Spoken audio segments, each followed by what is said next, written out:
Hang on. Still trying.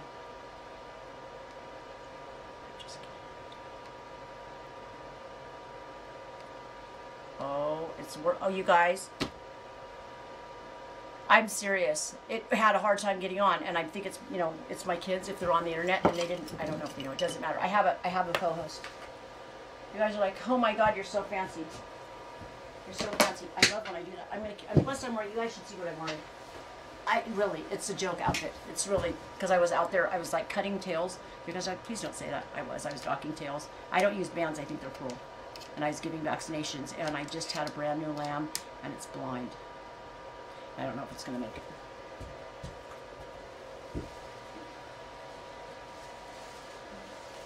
It was so cold. Is it the cutest little thing ever? Guys, look at this little face. This tiny little face. I mean, there's like a little, they really are, they're like the baby, weight of a baby. Little baby. It has a mother that's another teenage mother, and the teenage mothers are the worst. And its eyes are completely white. It's blind as can be, so it's going to have a hard time standing up. Most people would hit it over the head, but I'm not going to. I'm not going to. I can't. Let me tell you, I have no problem grabbing the 22 with a hollow point. I really don't. When an animal's suffering, can't do it to a baby. Can't. Physically can't do it. And my husband is such a kind human being. He can't do it either. But I force him. I say, listen, and then I just get him kind of mad, and he doesn't even get mad, but I like start berating him, which is another story. We're going to talk about that. So, first of all, like you guys, this weekend, I'm gonna disclose next week, because I can't even do it now because my head is so, I'm gonna like blow your minds. And I'm not kidding, and you have to show up. But before I do that, I should probably tell you, this is Yarnitarian. And really, at this point, it's like mostly life and sometimes fiber, all while high on Flamin Hot Cheetos and cheap American beer, because I keep telling you, like, my life for the last year. Well, you have to know, since my daughter, you know, hung herself 3 years ago. And, you know, there's a lot of painful things around that. One of which is the most common Google search for me used to be, because, you know, if you search yourself at the very, very bottom of the page, the very, very bottom, it shows you what the most common searches are for you. So the most common search for me was Natalie Redding, age. Now, it's Natalie Redding's daughter. How did she die? People are, it's so, like, it makes me not, you know, you should always Google yourself to see, you know, because people can, you just want to know what's going on. Like if some inaccuracy is there or something. But I have to be honest with you. Like, and people, because it's common for someone to say, because I will say, if someone says, well, what do you do when I go, oh, just Google me. I don't do that anymore. I don't do that anymore. Because I don't want them to be like, you know, shocked. Anyway, let me, this is like, okay, so, before I even like look at what you guys are talking about. So this weekend I told you like I wanted to change my life, and my friend offered to pay for this thing that was $700, and it was 33 hours, you guys. And I don't even have time to do this shit. I'm already so behind, and my life, the way I feel like my brain is it's like just think of like spaghetti, and you know when you first put it in, it's all lined out because it was been in the box, right? And then you put it in, and then after it starts to get soft, it's like all tangled up. That's what I feel like my brain is, and I feel like it needs to be combed out, but I feel like it needs to come out of my ears. That sounds crazy. I feel like I want someone to put a hole in my ear and let all of it come out, like all of this shit come out, right? And so I could just start crying right now. So this is not going to be a very long show because my brain is mush, but I am going to tell you, like next week, I keep telling you that there's stuff that happened in my life, and I can't even tell you how bad it is, because I haven't fixed it, but I figured out why that's actually not the reason. Like this weekend I figured out that's not the reason. It's not about fixing it.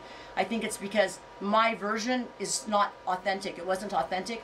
And if I told it to you, then it would sound, I was saying before, it sounds like victimization if when you say something that you haven't fixed. So if there's a problem that's happened with someone and they're telling you about the problem and it's in progress of being fixed, but they are having a hard time fixing it, it sounds like you want sympathy, and I actually really loathe sympathy. Even when Jory died, I couldn't stand when people would say, you know, they would, you know, say, I'm so sorry. It just feels like someone threw up on me. It sounds terrible, but it does. It feels like someone threw. I would prefer that people don't even bring it up. Of course they're sorry.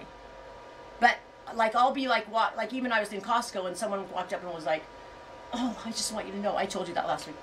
I'm so sorry about jewelry." And it's like I'm in the middle of shopping for food. Now I just get that in my face, and now that comes to my mind like, you know, you just don't want that. Just like there, you know, I had to get over for the longest time that I'd be searching for a picture of fiber, and my it's full of pictures of jewelry. And it would be like, you know, and it was really hard because, like, especially if I needed to post something, and then all of a sudden it was like someone just would slap me in the face.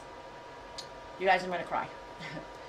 It's not over that. It's just over in general. But I'm telling you, like, next week, if you want to transform your lives, like the shit, like the stuff I'm gonna tell you, because it will resonate with you and you won't even believe. It's like I always say, I wish people would have like a shirt that said what happened to them in their life, because we would be nicer.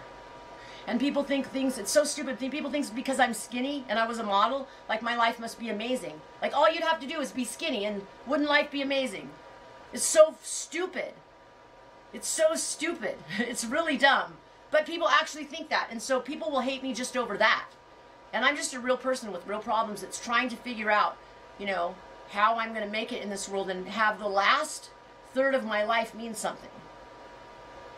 Because I only have like, I mean, I could die tomorrow, obviously, but if we, let's say, like, we're like a good scenario, like I'm going to live a long life, I'm 56. I don't have much time left, right? And do I want the time on this earth to, because my life has not been good. I mean, it's been good, if it depends on your version of good. If you want to say, you know, has she been desired? Has she had money? Does she have nice things? Is she intelligent? Those sort of things. But none of that matters if you inside can't make yourself happy. Like if you can't generate the feeling of happiness, then it doesn't matter what you have. And the other thing about having things, by the way, is like if you know you get something and then you, just like yarn, you get yarn and then you're like, oh, there's another yarn, and then I need another needle, and then you get a needle and then you're like, oh, I need another pattern, and then you're like, okay, well, I don't feel like doing this one, I better get another yarn. And then you're like, oh my gosh, now I need this needle because it wasn't, you know, the cable wasn't long enough. And then and then you're like, okay, and I need yarn for that. And then you're like, I mean, it never ends. And then you're like, oh, maybe I want to spin. Okay, I'm going to need a spinning wheel. And then pretty soon I'm not kidding. Oh, I need a carder. It never ends. It just never ends. You know, and that's for us as fiber artists, but you know, for people like, you know, in Orange County, it's like, God, if I only had a Mercedes. And then they get a Mercedes and they're like, well, it's only a 250. I need like a 500. I need a 500. And then they get that, and then they see their friends are driving sports cars, and they're like, I need okay, well, if I would only be happy if I could have a Porsche. And then they're like, oh my God, you know, I don't live on the right block in Orange County. I need to, you know, live in a different area. And then they get that house, and then they're like, okay, well, I need to decorate it better because it doesn't, I mean, and so it's this thing where no matter what you have, because we evolve, we're evolutionary, right? So that's why the Industrial Revolution, we're always trying to it's natural that we would want to be better, but when we start getting things to fill that void, you can't get enough. I figured that out with dogs, actually. I realized that the fun was in the hunter-gatherer part, the hunting for it. But then when I got them, and they're urinating all over the floor, you know, and they're barking incessantly, and they end up not being, like, scrappy. And so that's why I have 12 dogs. I have 12 dogs. I had more than 12 dogs, but some of them have died now, you know. And so now, you know, some of them are 17 and 16 and 15 and 10. Like, I have a lot of really geriatric dogs. And so it's this thing where you cannot get enough. And my point to this is that there is a way out. There actually is a way out. And I know it sounds like I'm crazy, but I'm not, because I learned it. I learned this week, and that there is hope and there is a way out. And I never thought there was a way out. And I know this is going to shock you, and I can't, it's really hard for me to tell you this. But I literally, before Jory died, I wanted to kill myself. I don't know how I have not killed myself. I'm not kidding you. That is my go-to thing. I drive around with a revolver in my car, because I literally, like at any point, I'm just like, I could just off myself. It's like, who lives like that? Nobody should live like that. And so many of us do. Right? No matter what you have, right? And so, because I think it's like a safety. It's not that have suicidal ideation, it's the safety cord. Like if something gets bad, that bad, don't worry, because you can check out. Right? It literally is like it's like a safety net. Who has suicide as a safety net? It's not even, but I am telling you, the amount of realization that I had this week about who I am is shockingly authentic and shockingly real, and I'll disclose it to you, because part of growth is like sharing your story. And it's not, I'm not sharing my story like I'm telling you my story that I've invented in my head, you know, to elicit some sort of response in you. It's not that. I'm going to tell you the reality, not what my thoughts and feelings are about who I am, but really about the shit that I didn't even know who I was and what I've done to my family. Like really what I've done to my family. Just being the person that I am, thinking that I'm actually, and I actually am a really good person, but I have this being that is so intimidating, and it just puts, and essentially that's it. You know, I mean, that's not it. This is harmed and made people feel so powerless. And it's all over. It's really a fear. It's fear. It's fear. It's fear. And it's like, you know, you can all look at, and I was explaining this to my husband. You could be a 4-year-old little girl and you overheard your parents say, I don't want her. They could have been talking about the dog. And you thought you heard that, and you thought it was you. And actually they could have said, I don't want a beer. And you heard, I don't want her. And your entire life is defined by that. Your entire life is defined by you weren't wanted. I mean, I'm telling you, I don't even know how some weird program that some people call a cult could teach you shit that I learned this weekend, because they're not teaching it to you. They're not telling you something. They actually aren't. You're learning, and Eckhart Tolle kind of does this. He learned by stories. I don't know. It is honestly crazy. I used to make fun of like Est, because I come from where Est is like, you know, I was like, people would be naked in the hot tubs, and the funny thing is it's because I was young that I made fun of it, because I didn't have enough history. And I remember, you know, I had said that, you know, I'd said before that I had to take community college classes to graduate high school, and you know, being stuck in this psychology class where all these adults were bawling and like telling these stories and like self-disclosing, and I felt like raped and physically ill, that they wanted me to tell I'm like 16 and 17 years old, and they want me to like tell, what kind of stories could I have? And you're too young to be that vulnerable. There's no way you could do it. But I remember thinking, these pussies, like, really I did. You know, and now I understand that for you to be in that situation, I would have had to be much older, because I would have had to, I couldn't empathize. I couldn't empathize, because children in general are very self-centered, right? It was so uncomfortable for me, I can't even tell you, which is odd, because now I'm a very self-disclosing person. I'll pretty much tell anybody anything. The difference between me telling people everything, and I would, is that the shit that I learned this weekend is stuff I didn't know. I had no idea. And even, I disclosed it to my husband, and he didn't know it until I told him, and then it's easy to align the dots. It's very easy to align the dots of this is who I am, and this is what I've manifested in my life. And some people would say you've manifested a lot of success. But when I tell you next week, I mean, you'll cry. You will. It's because I had a room full of 100 people crying, and I wasn't even thinking that. That's not what I was trying to do. I was just being authentic, because I had learned from this exercise something, and I was just saying the story, and it literally gutted people.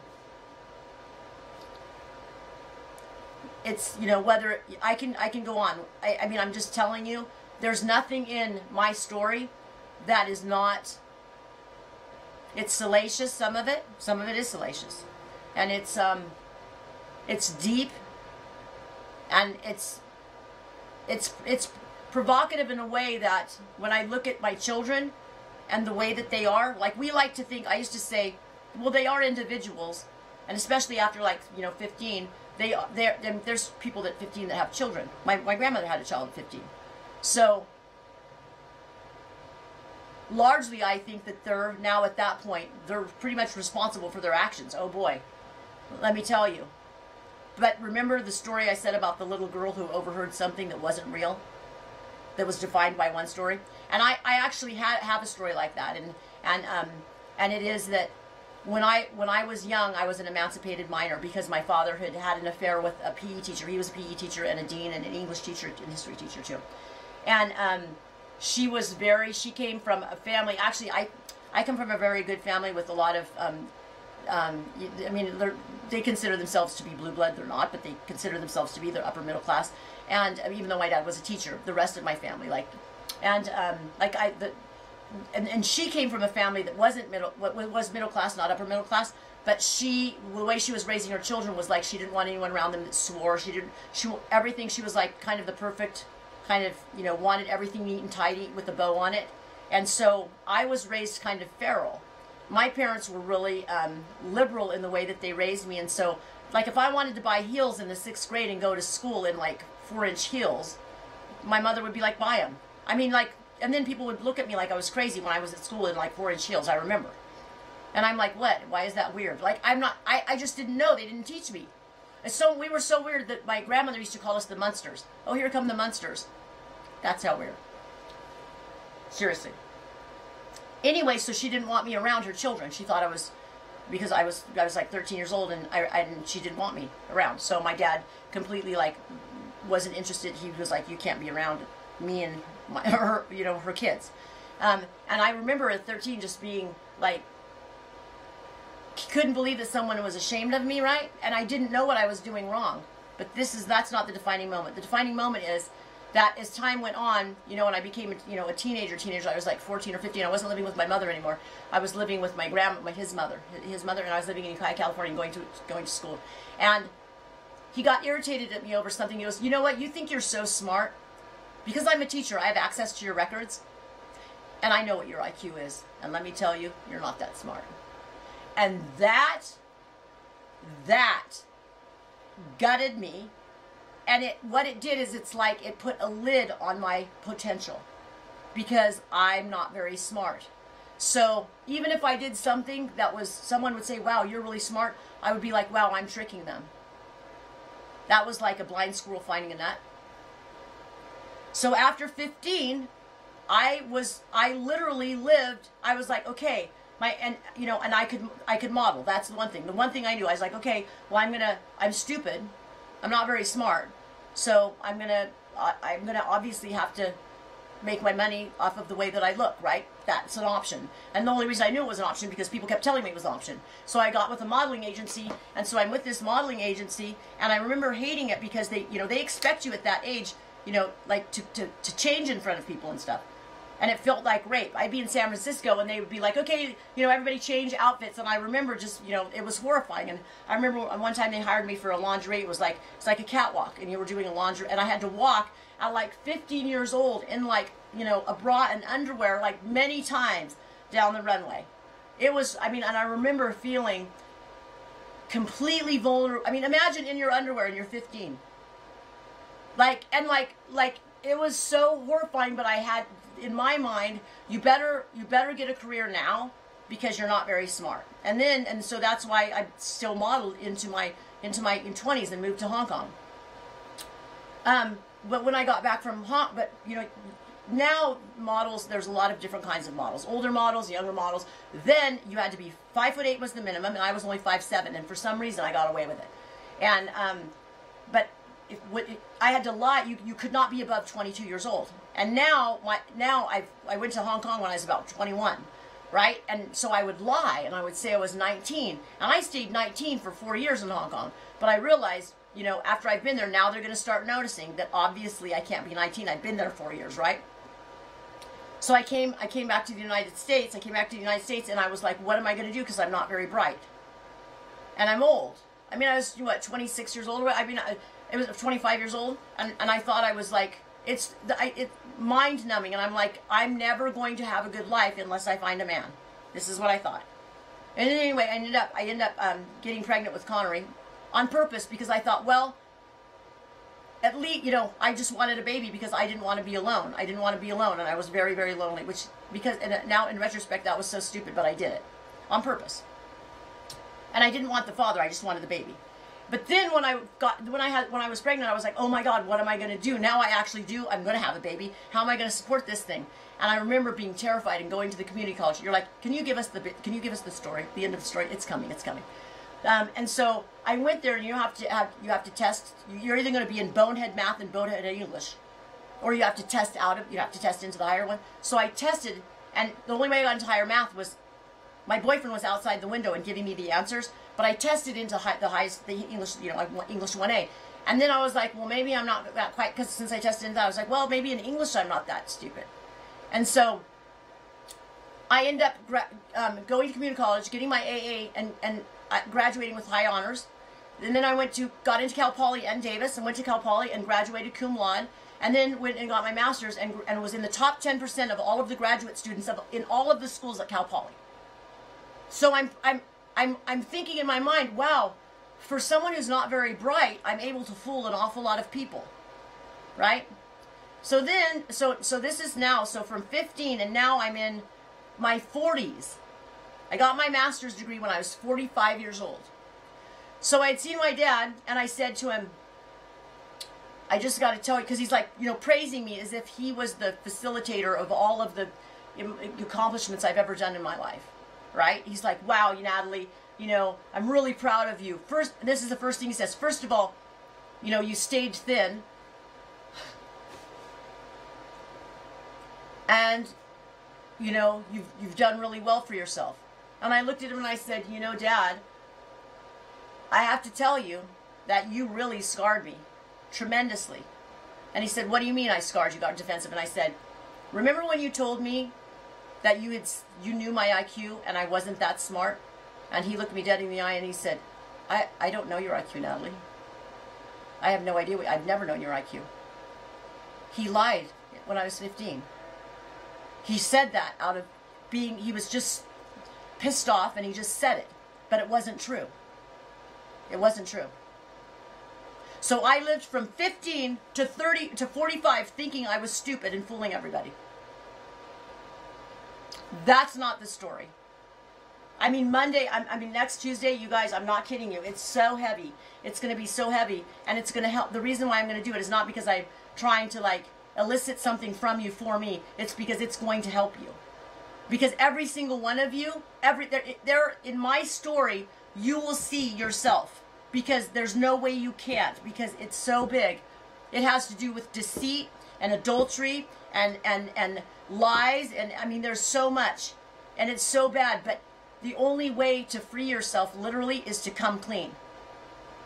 And I came clean in front of the 100 people easily, and people were coming up to me going, oh my God, your story, I can't even believe your story, it's so inspiring. And I actually got irritated, because I'm like, it's not hard to tell the story. It's not hard. It's not, because it's not. It was bothering me because it's my thing. Like that praise is my thing. Everybody wants praise, but because I want to be loved and I want to be validated. So it was irritating me because they were validating something that really shouldn't be validated, because everybody should be straight. Right? We should be straight, because if we disclose to other people, it helps other people. Like I read in here when I'm telling you guys something, and I read in here, and people are like, oh my God, I needed to hear that because I'm having this is such a bad day for me, or whatever the story is. There's always people in here that say, I'm having such a difficult time, and you disclosing that really helped. And so my whole thing is that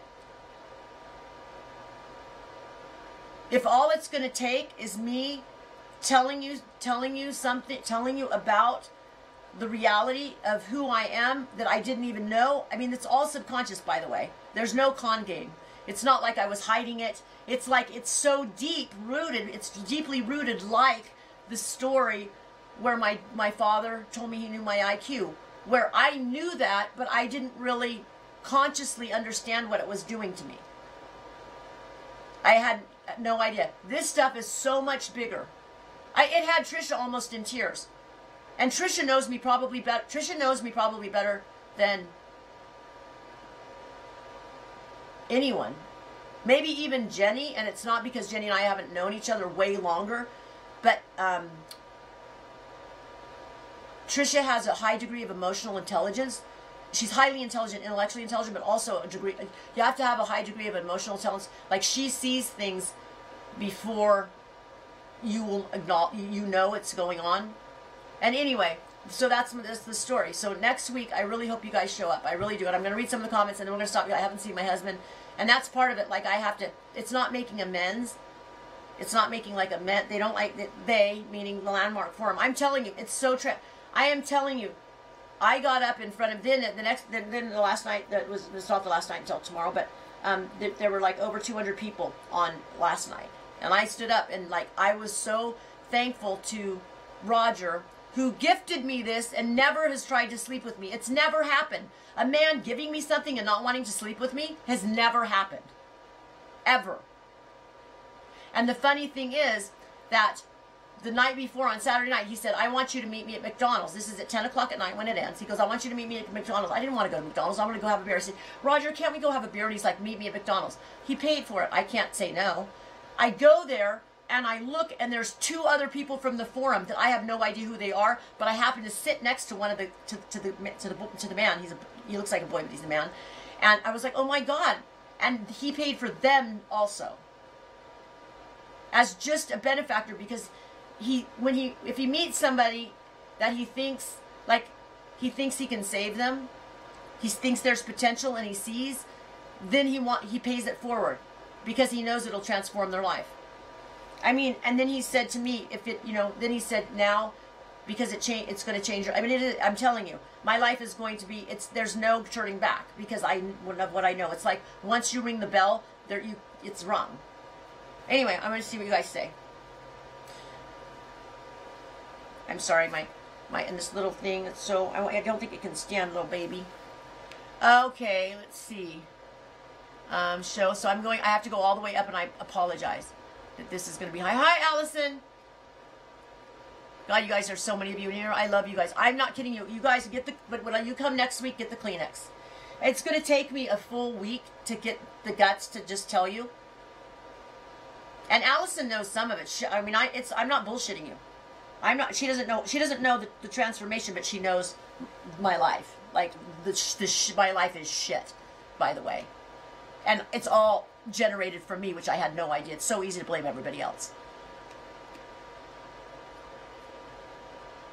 Okay, I'm going, hi, everybody. Okay, I see you. I love you. I love you. And then Liz says, thank you for the knitting tips, which I sucked, but thank you for saying that, because I'm very vulnerable, because nobody wants to do a shitty job, and I'm not a knitting teacher. Let's see. My glasses are really done. Okay.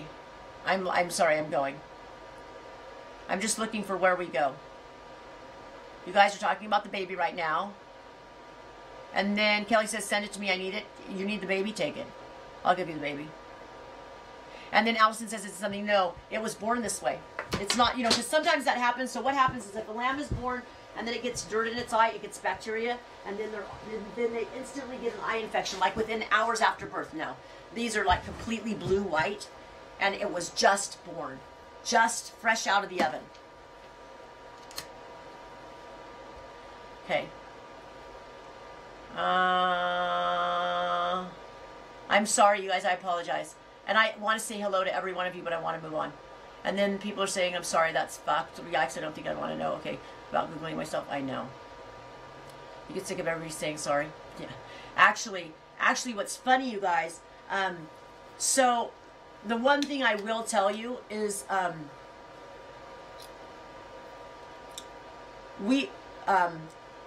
when my daughter died, the only way that I could live was to not look at anything but the event. So it happened. The event happened. And as long as I didn't attach anything to it, what does that mean? As long as I didn't say, oh my God, I'll never have a grandchild. Oh my God, I'll never smell her skin.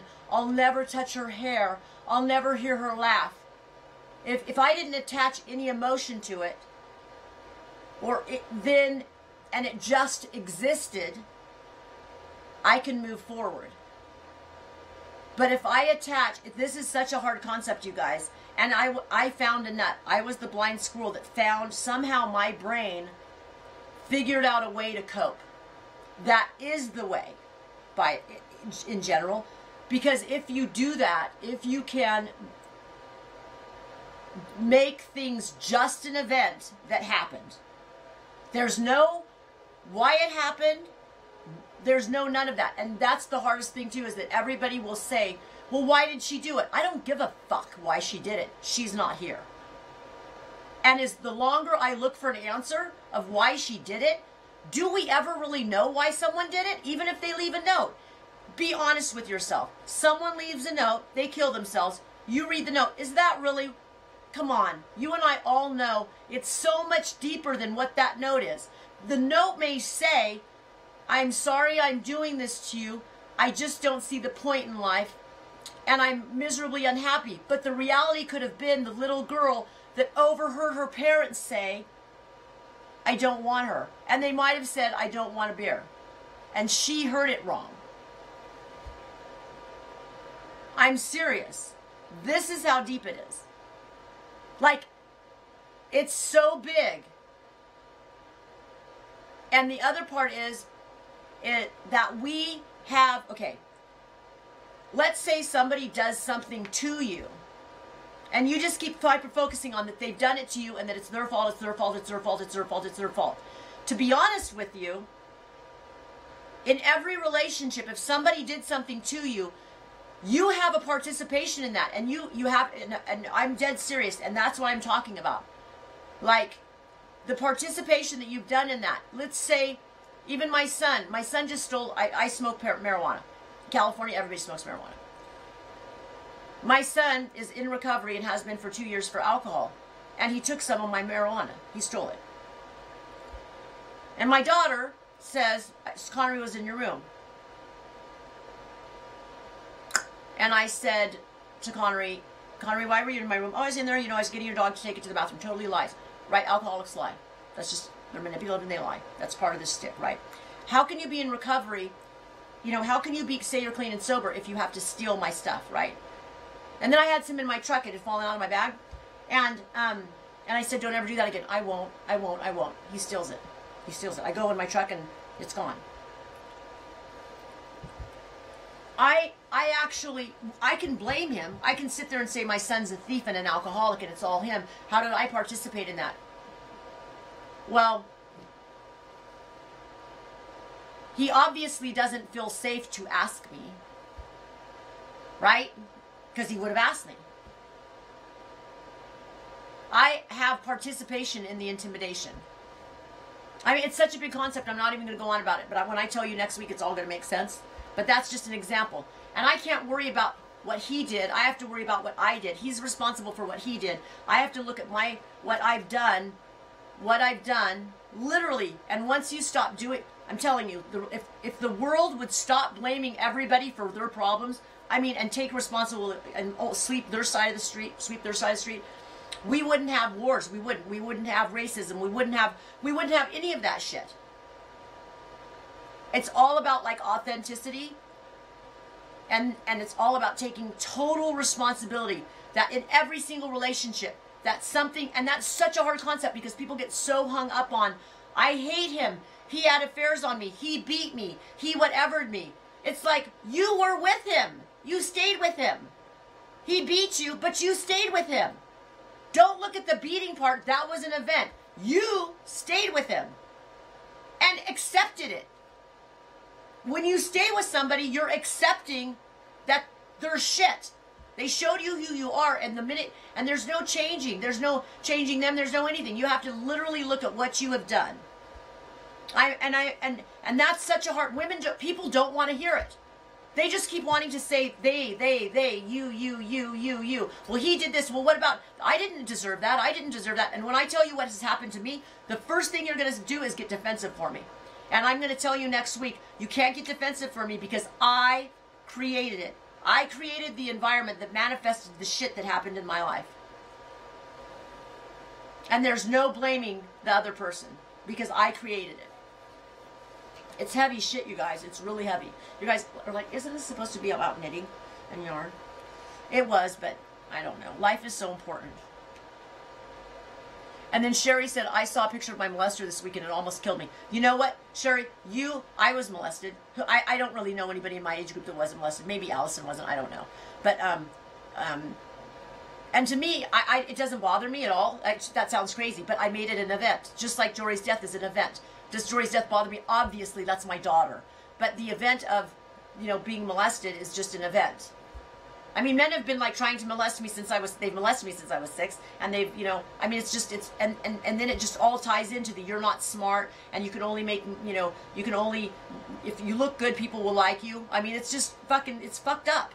It's fucked up, but that's the message that I got from the world, is that I wasn't smart, not the world, but the people around me, my immediate world.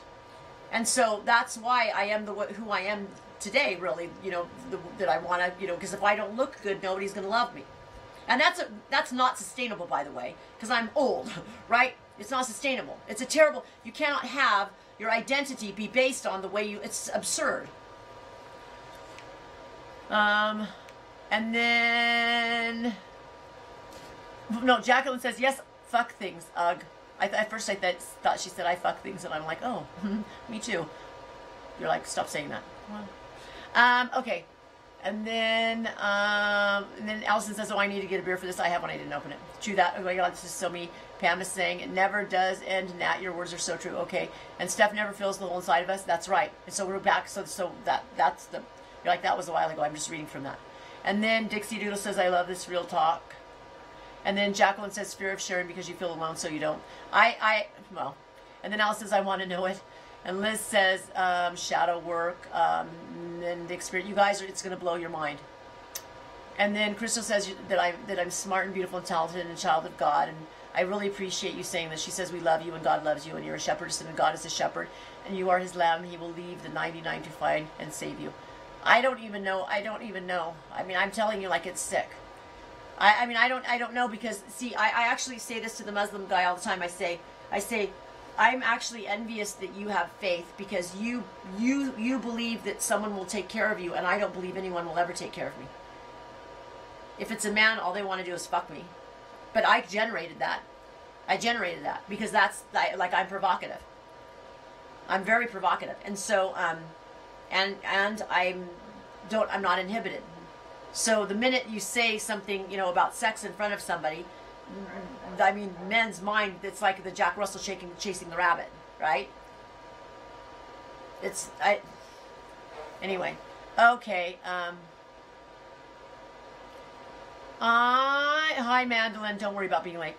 And then Sherry's being very nice, thank you. And then Amber says, one of my biggest fears is breaking my kid's spirit. You better get rid of that fear, because you'll manifest it. I'm dead serious. Okay, that's the other thing I'm going to tell you next week about. People used to say that shit to me, and I used to say, don't say that. Don't put your frickin' Ricky Bobby on me. Like, I don't want that. Don't tell me that. Don't tell me that if I'm afraid of something, I'm going to manifest it. Hey, I've seen it in my own family. My husband's worst fears came true. My worst fears came true. There's no point being fearful about it, because it is going to happen or it's not. And the worst thing is, like, raising children with fear. Like, I didn't raise my children. I tried not to be fearful, but in the back of the head, it's always like, you're always worried they're going to die, or they're going to, and then secondarily, or they're going to be unhappy, or then you worry about things like, if they're going to be able to function. I have 3 children that all of that's happened to. 3 of my 5 children are fucked up. And I used to blame genetics. I don't anymore. And I'll tell you about that next week. And then Amber saying her mom's 56 and about to get her PhD. God bless her. And then Vienna is saying he lied in all the definitions of the crap that I know. I'm telling you. And then Christine says, I hate when my kids steal my marijuana. I actually told him he was going to have to leave. He has to, and this is the problem. He's not very functional because he has bipolar disorder, and he won't medicate. Most people won't. Not most. I don't know why I said that. I don't know if most, but a lot. Let's just say a lot. They don't like the way they feel when they medicate, but they medicate with other things.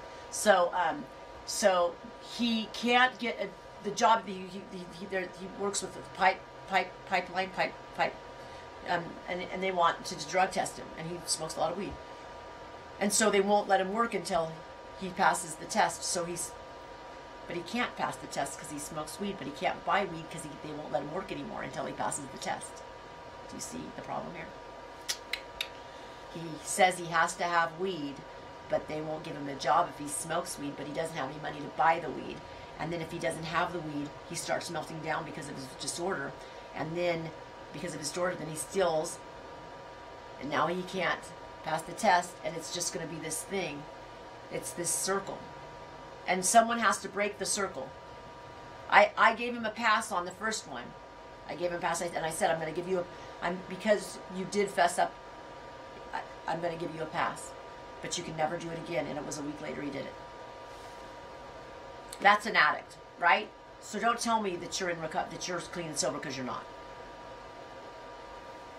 Okay. And then Mary says, I am dealing with the effects of childhood abuse. Mary Caldwell, I will tell you, you better deal with that shit or your life's going to be Groundhog Day. And how do you deal with it? This is the one thing I learned this weekend, and I need you to really think about this. Think about this. I'm going to repeat myself next week. Really think about this.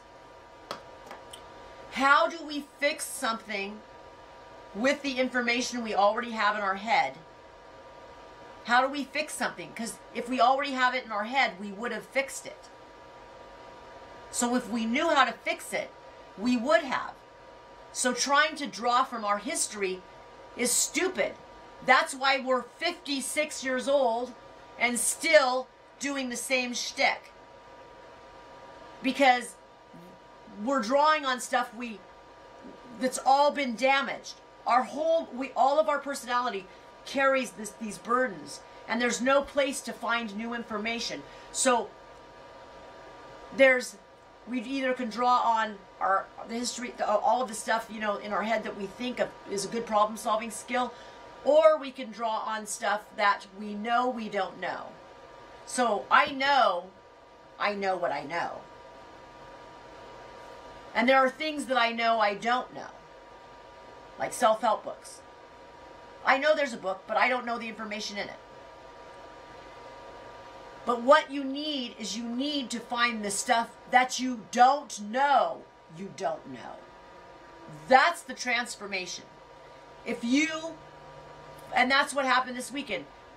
And that's what they say. I'm not like trying to plagiarize. This is exactly what they say. I'm going to facilitate and show you blind spots and things that you don't know. You don't know them. And that is going to be transformative. And it truly is. There are a lot of immigrants, like Iranian and from Northern Europeans, English as second language, that were having a very difficult time the first day because it's pretty heavy, the shit that he's saying. And you could see that they were having, and even people, English as a first language, were having problems, right? And after like a day and a half, when they would be struggling so badly, they got it. They totally, like, it's shit. They're like, oh my God. And then it's like waterworks. Like, then they're like hysterical. And it's not like hysterical bullshit. It's not like fruity stuff. Like, oh, I remember when I don't know. Like, one time, okay, I went to this, Sean and I, my friend, had this psychic that's pretty well known come to her house, and you had to pay, like, I think it was $120. So I paid $120, and Sean and I go there, and there's like 4 or 5 other people. And so she asks what it is you want to know. I swear to God, this happened. It's going to blow your mind. So, of course, if you're going to pay $120, if you really, and I believe in psychics? Not really. I mean, I'm sure there are intuitive people. I mean, I'm sure there are some, but I don't know. I'm just, I don't know. For me, I'm just unsure. Yes, every once in a while, we'll have an intuition and it ends up to be true. But in general, I just don't know. Doesn't matter. So she goes to the first lady and she says, okay, you've had some time. What is it that I can try and read for you? And the lady says, every time I drive my car, I hear this rattle in the dashboard. Do you know what it is? If I was the psychic, I would have said, you paid $120 for me to tell you the rattle in your dashboard? Are you kidding me? But she didn't. She was like, well, and then she like tried to like tune in. It's like, come on. Like, so it's not that kind of stuff. It's like heavy shit. And I honestly don't think there was one person that at the end wasn't transformed. I'm not kidding you. It sounds like it's crazy. And I don't drink people's shit Kool-Aid. I just don't. I don't believe anything. I'm like the great debunker. But I'm telling you, if someone gives you an alternative way of thinking so that you can change your life, then change it. I mean, obviously if it's working, you know, then you're just one of those special people. But a lot of us don't know it's not working. Because a lot of us have been taught everything's got to look good to the outside world. Make sure that everything looks good. Don't disclose anything about the family because we have to look neat and tidy. That is so dangerous and detrimental. It's dangerous and detrimental. The truth is the best thing for everybody. Authenticity is the best thing. Okay. Hi, Valerie. And Ms. Shelley says her approach is raising her kids to teach, not control. I do that too. You got, okay. What she's saying, to teach, not control, and to teach emotional responsibilities, teach confidence, teach kindness. I also believe the only way to successfully do that is to lead by example. Okay, here's what's going to blow your mind. I thought that's what I was doing. I'm honest. I'm a hard worker.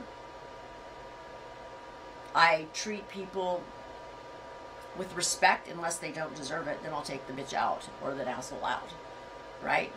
I teach them to stand up for themselves, but I'm not a micromanager. None of that matters. None of that, for me, what I discovered this weekend, none of it matters because of this other thing that I have. It's like destroyed my family. It's destroyed my family. And I had no idea I had it. It's bad. It's really bad. And it's not helping my business, by the way, because my brain's spaghetti. I can't keep track of anything. I can't organize. I was supposed to have a sale yesterday. I couldn't. I'm telling you, like, but it's all going to change. It's all going to change. And it's going to, I'm like laser focused. Like, I'm exhausted. I have to go to Stitches. But once I get back from Stitches, I am telling you, my shit's changing. And I don't even have to, like, think it's changing, like, worry it's changing. It's changing. Even, like, talking to Kristen, I was like, just told her, this is what's going to happen. And I talked to Trisha. I'm like, this is what's going to happen. And this is what's going to happen. And I'm going to tell you all about, I'm going to just tell you. But so it's really easy you have to understand that from our conscious mind, Ms. Shelley, that we can say all of these things and we are doing those, but our subconscious is still acting, it's still doing the thing. I heard they don't want me. I don't want her. Those things,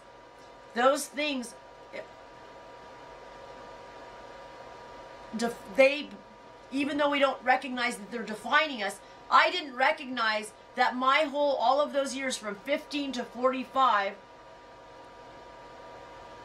how much it changed I didn't even try to go to college after high school because I was stupid. I didn't think, there was no way. The only thing I thought I could do was get a man.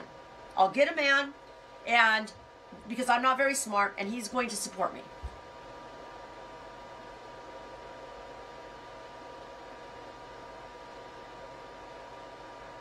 The only reason that I got a lifeline was because I changed the trajectory by doing something really stupid and selfish, by the way. Like, who does that? Who gets pregnant on purpose and then tells the guy, adios? Hey, I don't need you. I just wanted your sperm. Who does that? It's so messed up. But when I was stunted. I was really stunted. Being an emancipated minor, not being wanted, I was stunted. Like, I think about that now, and I'm like, if somebody told me that story, I'd be like, what kind of a selfish asshole are you? Who does that? And I'm going to tell you this. Sean, when I met Sean, I picked him. I chose him intellectually. I said, this man is going to make a great father. So I started dating Sean, and then I said, you need to adopt Connery. and Connery was the only one. It was so that he didn't even really know his dad.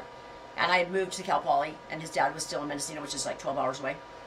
And so, and I was like, how are we going to get this done? Because, you know, how am I going to get this done? Because, you know, I wanted to be with Sean. I wanted to marry him. I wanted him to adopt Connery. And I, you know, but you have to get the other parent to sign the child, you know, take their parental rights, sign away their parental rights.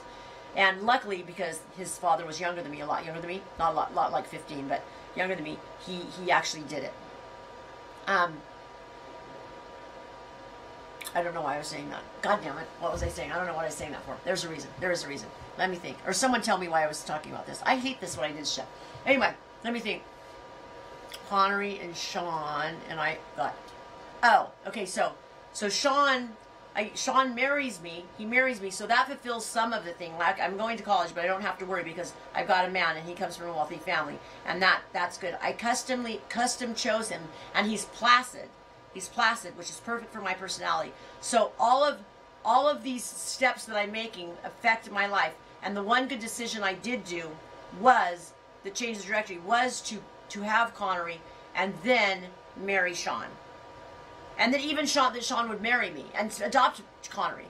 Like, and then I have these 5, you know, I have 4 more children. I want these children. I desperately wanted more children. I want all these children. I think I'm such a good mother. Like, all I can think is that I am a good mother, and I am a good mother. You know, especially when they're little. I have them naturally. I, you know, nurse them. I, you know, never give them a bottle. I'm like a totally devoted mother. But it doesn't matter. I mean, not devoted like micromanaging, but making sure that I am going to set a foundation that is going to make them strong individuals. But because the core of my persona is so damaged, it's all subconscious, these things that I do. It's bad. Okay, don't worry. I don't like murder people, but it's not good. I couldn't remember what I was talking about. Let's see. Let me see. And then Valerie is saying, I call it old tapes playing in my head. I was told I will never amount to anything, left home at 15, now 24 years in recovery, run 2 recovery homes. With your husband, Valerie. I love that. And then Allison is saying, Blair is saying, I reached a point when I was ready to have a family, whether or not there was a permanent man in my life. My kids come first, man is second. I wasn't going to, yeah, I know, I agree. But I can't, oh no, I was telling you, this is why I was telling you. So I had Connery, then I have 4 more children. And I go to see my family in Mendocino, and so I've got 5 kids in the car, right? I've got all these car seats in the back. I have a dually truck. So I've got Connery in the front, me in the front, one of the kids in the middle, and then like 3 kids and then 3 kids in the back in car seats. And I know where Connery's biological father's mother worked, and I wanted her to see Connery, even though now Connery was 16 years old or 17 years old. So I stopped by where she worked so she could see Connery, even though she's not related anymore because Sean's his father. And I said, how's Jason doing? Here we go. Here we go. She said, he's been married for 5 years to the love of his life, but she can't have children. And they're devastated. I wanted to crumble. I got pregnant on purpose with somebody, took their child, and he's in his, then at that time he was in his 40s by then. And he can't, they can't have children. And I had 5. I was just like, you're a piece of shit, Natalie. Really. It made me physically ill. And actually, it still does. It breaks my heart.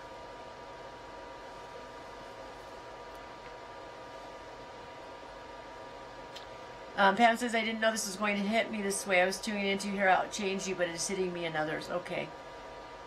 And then Ms. Shelley says she has to work really hard to be a good mom because it doesn't come naturally, but I purposely chose my husband because he's amazing with kids. That's good. And then Ellie Mae says, I always missed your live feeds. I'm late, but so happy I made it. So the whole point, I'm just going to tell you guys, because most of the demographic that I have is between 40, I'm not saying everybody is, between 40 and I'm going to say 75, somewhere in there. But we have hope. Because I'm going to tell you something right now. If there are things in your life that aren't working, nothing is going to change. There's no magic bullet.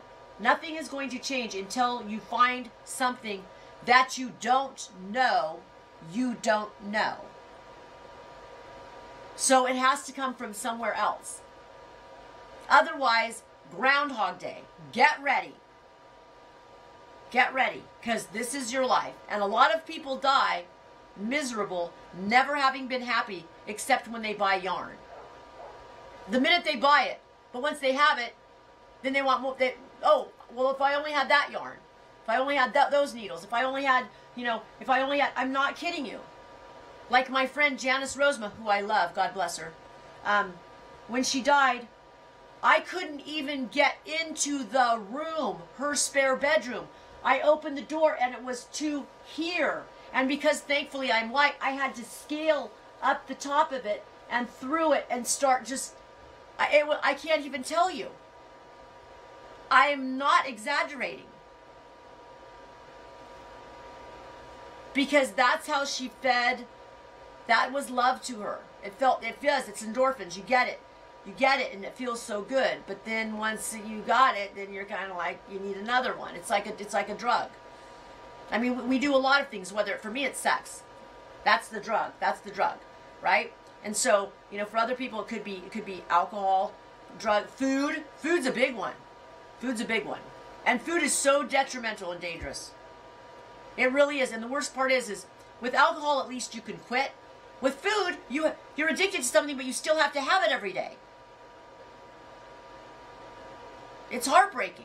It's heartbreaking for me when I meet people that are addicted to food. And I meet a lot of people addicted to food. And it always makes me feel guilty because I'm thin. It does. It makes me feel bad because I don't want them to think I'm judging them because I'm not. I am not judging them. My husband, I have had boyfriends that were like 100 pounds overweight. I'm not lying. And I loved it. I didn't care. I don't care. I don't see it. I know it's there, but I don't care. I could care less. I care about the way I look. I don't care about the way other people. One of my closest friends has no teeth. No teeth. And her grammar's horrible. And she's highly intelligent, and I love her. And I'll go anywhere with her. I would bring her, if there was like some event like in Hollywood and I was invited, I'd take her. I would. I don't care. I love her. I almost dig that she looks different because why, what's so good about being like fitting in? What's so great about that? Why not be different? I don't like vanilla. I just don't. My son and I went to pick up a mattress. I bought some mattresses for my kids, and they were they were like what are those good Tempur-Pedic, and they had mattress covers, so they were like brand new. And because her sons, they were Dane's age, and Dane's like I want to say 4, but maybe just hit 5 feet. So he's not gonna be very tall. And her husband was really tall. Her kids, I think at that time, were like 6 feet tall or something. She's like, my sons outgrew it. So they were all happy. And they're like, she's in her little like workout outfit, and her husband's in his workout outfit, and he's like, I'm a private trainer. And we walked in there, and their house was like, it was all beige, and like the walls were white, and there was like nothing out of place, but there were no like tchotchkes. There was nothing. There was just not there. It was like they didn't have any. There was no style. And when we walked out, and the way they talked to me was, everything they said was trying to one-up me in some way, even though I wasn't competing with them. I'm just buying mattresses. And they're like, oh, your sons can fit in this still? And he's how old? Yeah. And we walk out, and Connery looks at me, and he goes, don't you just love vanilla people? Lol. And I was like, shit, I'm glad my truck's filthy dirty. I am. I'm glad I get in there, and it's not. It just looks like someone lived in there. There's lipstick everywhere. There's spilt tanning, like sunscreen shit. I mean, it's a disaster. It's just a mess. And everything of theirs was like in perfect place. They didn't have like any extra anything. It was just like all neat and tidy. And everything out of their mouth was fit in. Oh, and oh, that's your truck? Right? Southern California, you gotta love it, not. Where the phony people are. Ellie Mae says heavy people are potential energy. I love it. I actually do. I do love heavy people. And then Ellie Mae says my daughter's getting, I get skinny shamed all the time. I actually overheard, I was doing a retreat once here, and I overheard, I really got angry. And there was like, I think 13 or 14 people in it. And there was, one of the ladies was sitting at a table and she goes, oh my God, are you watching what Natalie's eating? She's hardly eating anything. Look at her. Well, yeah, I'm hardly eating anything. It's 110 degrees out, and I don't eat very much. But do you have to, like, monitor what I'm eating and, like, start talking to the table about it? And Liz Rose says, this is the work, shadow work that I chatted about last week. 4 years of intensive work that you're speaking of, so worth it. If I now have bouts of spontaneous joy, bouts of spontaneous... Liz, I love that, bouts of spontaneous joy. Yeah, I've never had a bout of spontaneous joy.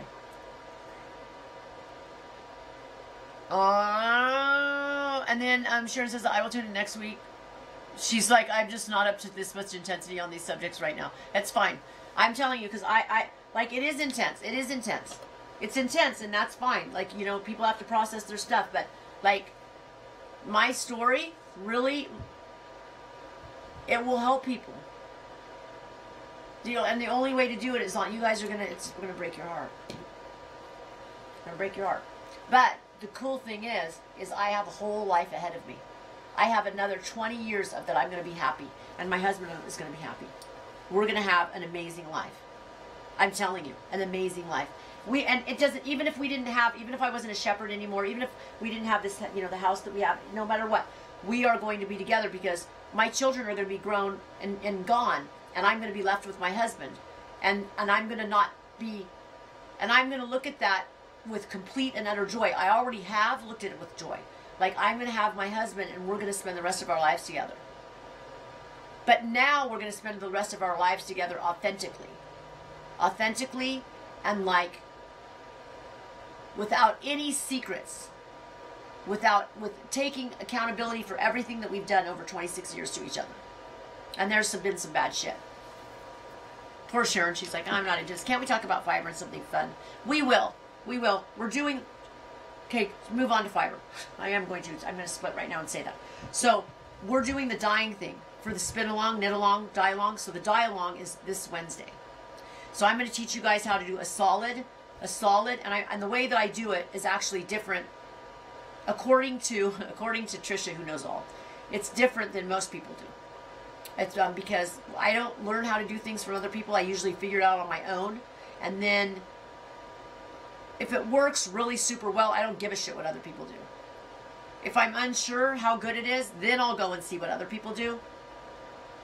And then I do, like I said, I read a lot of scholarly articles, but that doesn't really help for hand dyeing because the scholarly articles are all on fiber that's being processed commercially.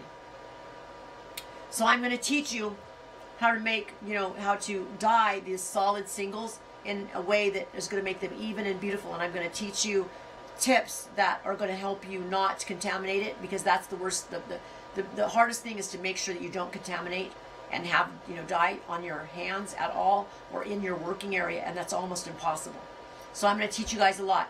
And then, so we did the knitting one last week. We're going to do this, the dyeing one this Wednesday, and that night I'm leaving for stitches. I'm flying out to San Jose. And then the next Wednesday, I'm going to teach you the spinning. It's going to be like, it's going to be combed top. I'm going to teach you traditional yarns, but I'm also going to teach you lock spinning, and you know, and how to lock spin a beautiful art yarn, and do super coils. Super coils are really cool, and I think they look amazing. So where's my yarn? I think I put it over there. My super coils. Well, you can look up super coils and see what they look like. They're awesome. And then I don't know what a CRPS is.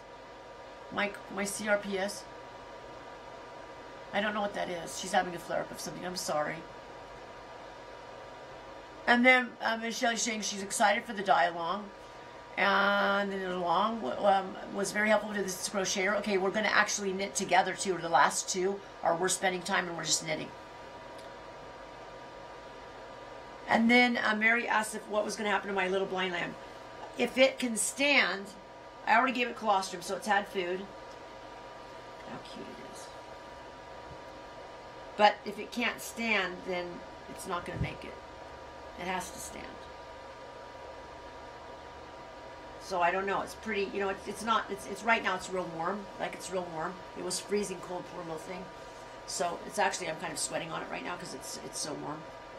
Isn't it? They're just so cute, you guys. You can see the little pearls in its little mouth. The little mouth is so cute. So they're so darling. I love them. Okay, you guys. So that's mine. This didn't miss much. Okay, you guys, listen. I'm having fun knitting. Shannon, I'm so glad. Okay, so I'm going to see you. I'm going to go so I can spend some time with my husband since I'm going to be gone for four more days. And but I'm just telling you, and once we get this out, because I'm always talking, you know, I'm always referring, to be honest with you, I'm always referring to my life is shit. And one day I'll tell you. So I'm going to tell you, we're going to get it out of the way, and then we're going to get back on track for fiber stuff. Because I have a lot to say about it, and I have a lot to do, and it's part of my life. My whole life is about, you know, yarn and fiber and knitting, and I mean, it really is, and sheep. My entire life. And also, I'm really going to get the 501c3 going to help people, and to also preserve fiber arts and then promote agriculture and wool. It's a huge thing for me, like that, you know, and then doing service, and I think that's, you know. And even like this is like a service. I have a lot of fun doing it. I mean, I do. It's like the highlight of my week. And talking to you, and then, you know, making people having any kind of epiphany. It doesn't matter if it's a fiber epiphany or if it's like a personal growth. And then being able to communicate with you back and forth and hear your stories. And, you know, a lot of them are really heart-wrenching. And knowing that I can make your day feel better, except for Sharon. Apparently I made her feel worse. I'm sorry.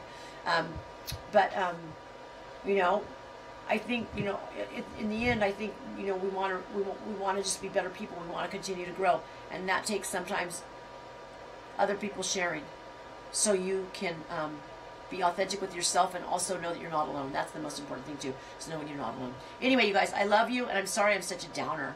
You guys are like, you're such a downer. You're so heavy.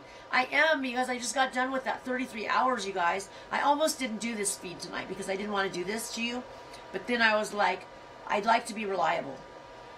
I don't like to be unreliable. And, you know, I make a commitment to do it, and I want to fulfill my commitment. Doesn't matter. Okay, you guys, I'm going to see you next week. And I'm going to give, next week, I'll give a prize away. I'll give something away. And, but please be here. Please be here. I'm going to put the link up today. I'm going to go in the kitchen, put the link up, so the link will already be there.